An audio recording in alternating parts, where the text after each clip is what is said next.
नमस्कार। भारतीय संसद में इस वक्त एक बड़ा राजनीतिक ड्रामा चल रहा है। विपक्ष ने लोकसभा स्पीकर के खिलाफ ही अविश्वास प्रस्ताव लाकर समझिए एक सीधी चुनौती दे दी है। चलिए आज इसी पूरे टकराव की एक एक परत को खोल कर देखते हैं। तो मामला ये है कि जो विपक्षी दल हैं वो सब एक साथ आ गए हैं और उन्होंने लोकसभा के स्पीकर मतलब जो पूरे सदन को चलाते हैं उन्हीं के खिलाफ एक बहुत ही गंभीर चुनौती पेश कर दी है। अच्छा, इस पूरी कॉम्प्लेक्स सिचुएशन को ठीक से समझने के लिए हम इसे 4 हिस्सों में देखेंगे। सबसे पहले बात करेंगे कि आरोप क्या है, फिर देखेंगे कि ये शिकायतें क्यों उठ रही हैं। इसके बाद ये भी देखेंगे कि क्या कोई बातचीत, कोई नेगोशिएशन चल रहा है, और आखिर में सबसे जरूरी कि असली दांव पर क्या लगा है। तो सबसे पहले ये समझते हैं कि इस टकराव में विपक्ष ने जो कदम उठाया है वो असल में है क्या। वो कौन सा पार्लियामेंट्री टूल है जिसका इस्तेमाल किया जा रहा है। अब देखिए, आसान भाषा में इसका मतलब सीधा सा है। ये सांसदों का एक ऑफिशियल तरीका है ये कहने का कि हमें अब स्पीकर पर भरोसा नहीं रहा। हमें लगता है कि वो निष्पक्ष होकर काम नहीं कर रहे हैं। और देखिए, ये कोई छोटी मोटी बात नहीं है। खबरें ये हैं कि 100 से भी ज्यादा एमपीज इस नोटिस पर साइन कर चुके हैं। मतलब आप समझ सकते हैं कि ये कितना सीरियस मूव है। चलिए अब थोड़ा आगे बढ़ते हैं और ये देखते हैं कि आखिर ये नौबत आई ही क्यों। वो क्या वजह थी कि विपक्ष को इतना बड़ा, इतना कड़ा कदम उठाना पड़ गया।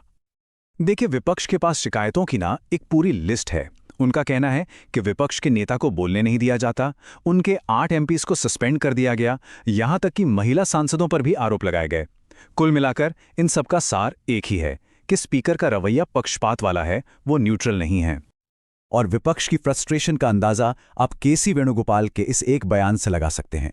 उन्होंने कहा कि नेता प्रतिपक्ष एक शैडो प्राइम मिनिस्टर होता है, लेकिन स्पीकर उन्हें बोलने ही नहीं देते, जबकि सत्ता पक्ष जब चाहे जो चाहे कह सकता है। ये उनकी सबसे बड़ी शिकायतों में से एक है। लेकिन कहानी सिर्फ टकराव की ही नहीं है। पर्दे के पीछे बैकडोर से बातचीत की कोशिशें भी चल रही हैं। असल में सोमवार को राहुल गांधी और अखिलेश यादव जैसे विपक्ष के बड़े नेताओं ने स्पीकर ओम बिड़ला से एक मुलाकात की। कोशिश ये थी कि देखा जाए क्या बातचीत से कोई हल निकल सकता है। और उस मीटिंग में विपक्ष ने सुलह के लिए 3 बिल्कुल साफ शर्तें रखीं। पहली, कि विपक्ष को जरूरी मुद्दों पर बोलने का मौका मिले। दूसरी, जो 8 सांसद सस्पेंड हुए हैं उनका सस्पेंशन रद्द किया जाए। और तीसरी, महिला एमपीज के खिलाफ जो आरोप लगाए गए हैं उन्हें वापस लिया जाए। अब स्पीकर ने इस पर सीधे सीधे कोई वादा तो नहीं किया। उन्होंने एक तरह से गेंद सरकार के पाले में डाल दी। उनका कहना था कि वो इन शर्तों पर पहले सरकार से बात करेंगे और उसके बाद ही कोई फैसला लेंगे। तो कुल मिलाकर सिचुएशन ये है कि अब सबकी नजरें सरकार के जवाब पर टिकी हैं। सरकार क्या करती है उसी से तय होगा कि ये अविश्वास प्रस्ताव आगे बढ़ेगा या फिर मामला यहीं पर सुलझ जाएगा। तो चलिए अब ये मान लेते हैं कि अगर ये प्रस्ताव आगे बढ़ता है तो इसका असली असर क्या होगा, इसका नतीजा क्या निकल सकता है।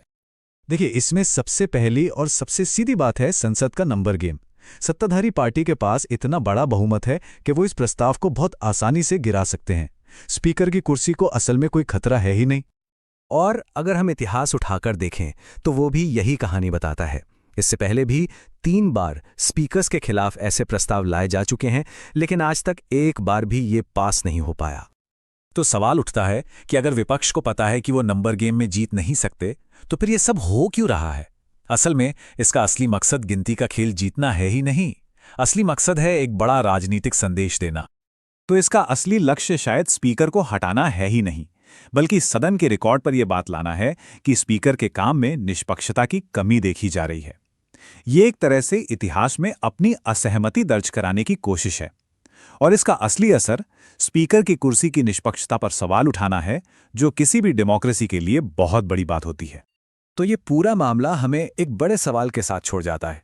जब नंबर आपके साथ ना हो तो ऐसे संसदीय प्रस्ताव की असली ताकत क्या होती है। क्या ये सिर्फ एक पॉलिटिकल टूल बनकर रह जाता है या फिर ये लोकतंत्र की आत्मा को जिंदा रखने का एक तरीका है।